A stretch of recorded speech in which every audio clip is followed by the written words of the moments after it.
अरे भैया, ये चंदा चोर वाले क्या बोलेंगे? जो राम जी को नहीं बख्शे वो इस देश को क्या बख्शेंगे? ये चंदा चोर हैं, ये वोट चोर हैं, ये जो है चढ़ावा चोर हैं, ये तो हर तरह से चोरी करते हैं। और एक कहावत है समाज में, चोर बोले जोर से, तो ये चोर हैं। चोर हमेशा जोर से ही बोलता है। आपने देखा होगा कि इस्तीफा को ये लोग कैसा महिमा मंडित करते हैं, जैसे वो कई पाकिस्तान से युद्ध लड़के आ रहे हों, जैसे वो चाइना से युद्ध लड़के आ रहे हों। भैया, इस्तीफा हुआ तेरे कुकर्मों के कारण, तेरी इस्तीफा हुआ, तेरे को शर्म आनी चाहिए और तू महिमा मंडित कर रहा है। ये है बीजेपी का चाल चरित्र और चेहरा। इस्तीफा कोई मायने नहीं रखता, अकाउंटेबिलिटी मायने रखती है। एनटीए के अंदर जो 24 लोग बैठे हुए हैं वो मायने रखती है कि वो कौन लोग हैं, उनकी क्या रिस्पॉन्सिबिलिटी है।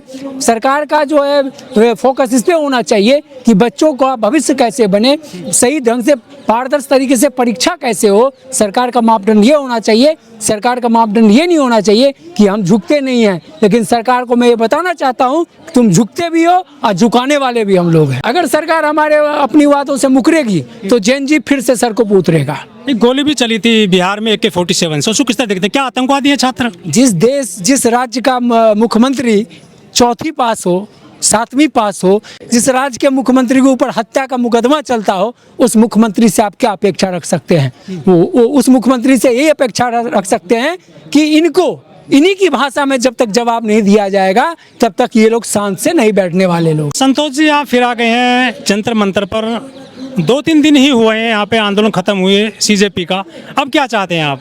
देखिए, सरकार की जो वादा खिलाफी है, 2012 से ये वादा खिलाफी सरकार है, ये जुमलों की सरकार है। इनके जुमलों पर विश्वास नहीं किया जा सकता।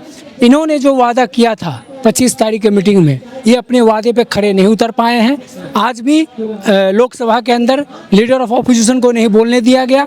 जो वो तथ्य रख रहे थे उस तथ्य को ये लोग सुनना नहीं चाहते हैं। ये लोग स्टूडेंट के हित में काम करना नहीं चाहते हैं। ये लोग उजूल फजूल की बातों में फंसाकर स्टूडेंट के साथ अन्याय करना चाहते हैं। लेकिन अब जो है पुलिस कार्रवाई करने लगी है दिल्ली में, जो अरेस्टिंग हो रही है, डिटेन किया जा रहा है और जो कैमरे खंगाले जा रहे हैं जंतर मंतर के आसपास के कनॉट पैलेस में।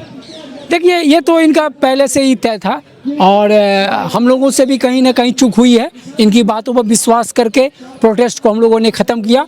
इन लोगों से लिखित में लेकर ही हम लोगों को प्रोटेस्ट ख़त्म करना चाहिए था।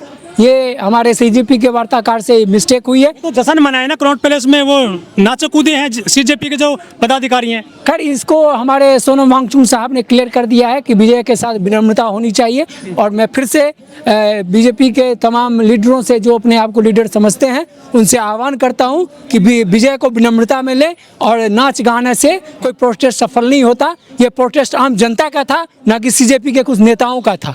ये आम जनता, आम स्टूडेंट और घर के गार्जियन जितने भी लोग थे, सारे लोग सड़क पर उतर के आगे इस प्रोटेस्ट को समर्थन किए। और CJP वालों ने भी मंच से सारे विपक्षी दलों को आह्वान किया और सारे की ताकत मिलकर एक बड़े प्रोटेस्ट में तब्दील हुई। और ये सबों की जीत है, आम जनता की जीत है, आम छात्र की जीत है, आम युवाओं की जीत है। लेकिन जेल भी जा रहे हैं, उन पर जो मुकदमे लद गए हैं। जी, जेल जा रहे हैं, ये तो इनकी तानाशाही तो शुरू से दर्शाती है। इनकी तानाशाही है। और अगर ये अपनी वादा खिलाफी से पे अगर इन्होंने जो वादा किया है उस पर ये अमल नहीं करते हैं तो फिर से वैसे ही आंदोलन के लिए तैयार रहे। तो फिर से आओगे आंदोलन करने के लिए? बिल्कुल। सेवा का मतलब होता है समर्पण।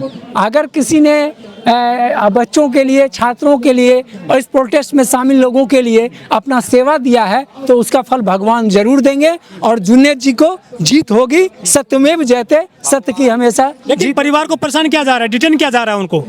सत्य परेशान होता है लेकिन पराजित नहीं। और जितना भी इनको परेशान करना होगा जुन्नैद जी उतना ही मजबूत होकर आगे निकले। सुप्रीम कोर्ट ने कहा है कि जिन पर मुकदमे दर्ज है पहले से, उनको नहीं छोड़ा जाएगा।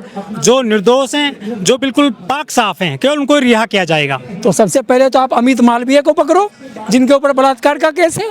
आप कुलदीप सेंगर को पकड़ो जिनके ऊपर बलात्कारी है।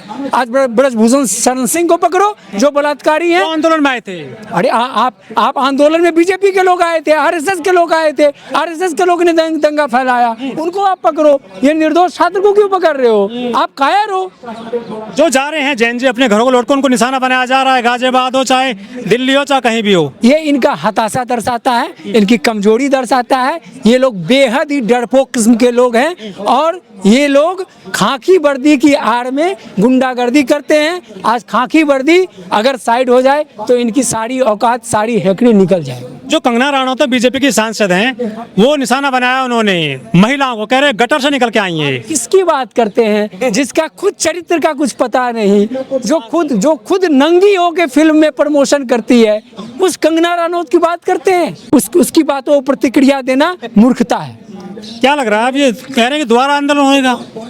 बिल्कुल। अमित शाह का इस्तीफा मांग रहे हैं आंदोलनकारी। बिल्कुल मांग रहे हैं कि दिल्ली जो है सेंट्रल टेरिटरी है और सेंट्रल टेरिटरी जो है होम मिनिस्ट्री के अंदर आती है, तो बगैर होम मिनिस्ट्री के कंसर्न के कोई भी पुलिस वाले कुछ नहीं कर सकते हैं। तो जो हमारे छात्रों, हमारे बहनों के साथ अभद्र व्यवहार हुआ, जो पैरेड गन चले, कील लगी, लाठियाँ चली, उसका आदेश किसने दिया डीसीपी को?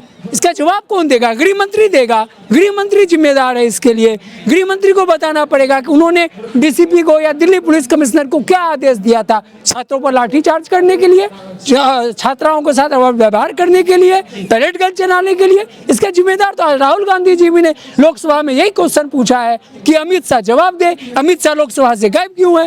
आज जवाब दे वो। जो यहाँ पानी के पैकेट आए थे, खाने के पैकेट आए थे, बिस्कुट आए थे, उनको चेक किया जा रहा है। ये फंडिंग कहाँ से हुई है? दिल्ली पुलिस गहराई से जांच कर रही है। वह दूसरी बात है कि पुलवामा में जो आया था आरडीएक्स, उसकी ठीक से जांच नहीं हो पाई थी। भाई साहब, आपके यहाँ पुलवामा हो जाता है और आपको पता नहीं लगता है कि आतंकवादी घुस गए। आपके यहाँ कश्मीर में हमला हो जाता है, आपको पता नहीं लगता आतंकवादी घुस जाता है।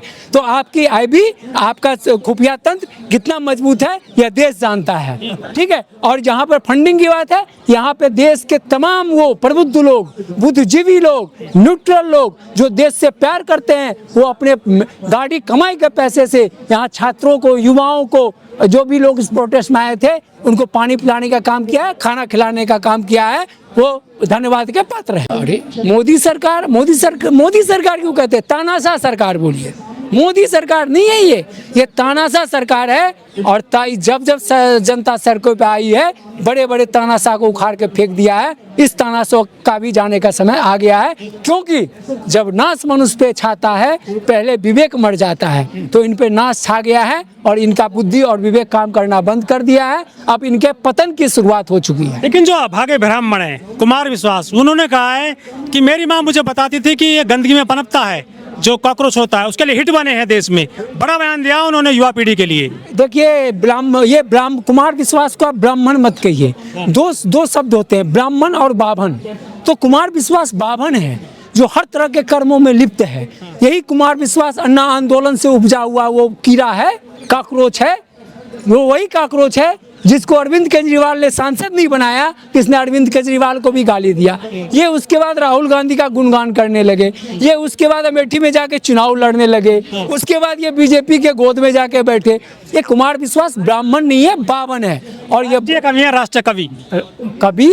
कवि का मतलब पहले इनसे पूछिए कवि क्या होता है। कवि जो होता है राष्ट्रहित की बात करता है। रामधारी सिंह दिनकर कवि थे, रामधारी सिंह दिनकर कवि थे। ये लोग कवि नहीं, कथा करते हैं। ये लोग कथावाचक दलाल हैं। ये लोग तलवे चाटने वाले दल्ले हैं। इनकी बेटी खुद विदेश में पढ़ती है। ये तो कहते हैं कि 7 समुद्र पार नहीं जाता ब्राह्मण। ये पहले से कहा जाता, पाप लगता है। इनकी बेटी 7 समुद्र पार है अमेरिका में। अरे मैंने आपको कहा ना कि ये ब्राह्मण नहीं है, ये बाभन है। जो ब्राह्मण होगा वो सत्य अहिंसा का पुजारी होगा और लोभ से दूर रहेगा। जो बाभन होगा वो हर तरह के लोभ में लिप्त होगा और सिर्फ अपना फायदा सोचेगा। चाहे जामिया हो, चाहे जेएनयू हो, स्टूडेंट की अरेस्टिंग होने लगी है, डिटेन कर रहे हैं। आईसी घोषो कल अरेस्ट करने चले गए थे दिल्ली पुलिस के अधिकारी, लेकिन उनको जो है गिरफ्तारी उन्होंने नहीं दी। ये क्या कुचला जा रहा है छात्रों को, उनकी आवाज़ को? जुल्मी कब तक जुल्म करोगे सत्ता के गलियारों से, चप्पा चप्पा गूंज उठेगा इनकलाब के नारों से।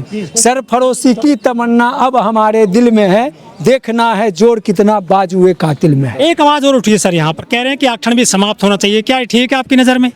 अभी इस मुद्दे पे कुछ कहना जल्दबाजी होगी। आरक्षण एक अलग मुद्दा है और आरक्षण का मतलब ये है कि समाज में जो भी पिछड़े हैं, चाहे वो किसी भी जाति के पिछड़े हैं, वो दलित हैं, और उनको ऊपर उठाने का काम सब लोगों के मिलकर करना चाहिए। यही आरक्षण का मेन प्रावधान है।